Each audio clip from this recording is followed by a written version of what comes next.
Just a few short years ago, China was the world's most exciting growth story, constantly beating expectations. And India was the growth story that never seemed to play out the way it was supposed to. Well, India's had a long record of disappointing growth after independence, until it began to make reforms in 1991. And even then, its growth pace was relatively slow on a comparative basis to other countries.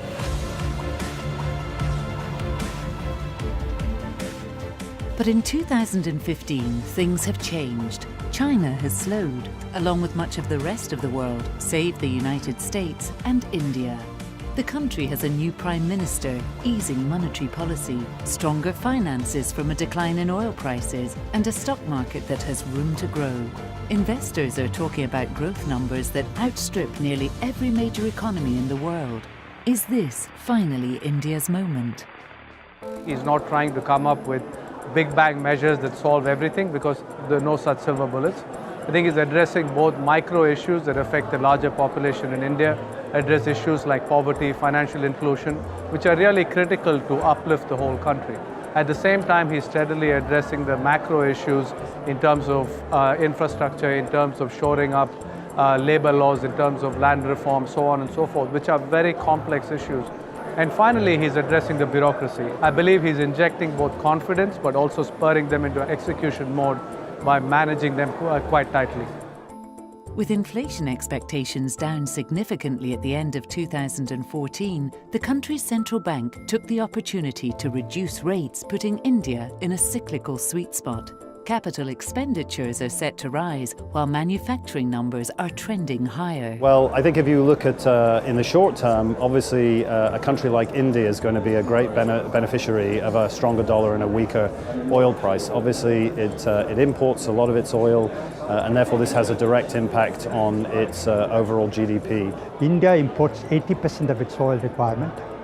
We are the third or the fourth largest oil importer in the world. So how we make use of this windfall gain in the sharp drop in oil price is very, very important. The government has moved, they've reduced subsidy. I think they've desubsidized petrol, diesel, but there's still subsidy on kerosene, there's still subsidy on LPG, the cooking gas.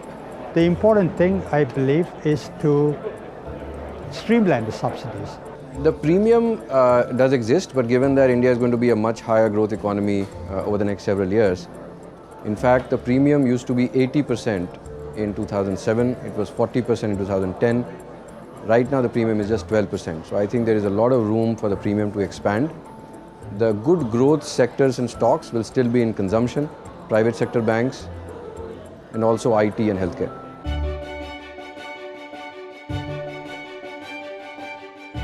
My view is that India, among all the emerging market countries, in the next 3 to 5 years is going to be the leading grower and will occupy its place in the sun, because other countries have slowed down. Brazil, China is going to have trouble recreating its previous growth level as it goes through its adjustment. So India is going to have a real advantage, and I expect it to move back up into the 7, 8, 8.5% range. In pension world, we think in much longer time horizons. The way our CEO likes to talk about it, we don't think in terms of quarters, but quarter centuries. So when we think about opportunities, we're thinking about the next 25 years, not the next year.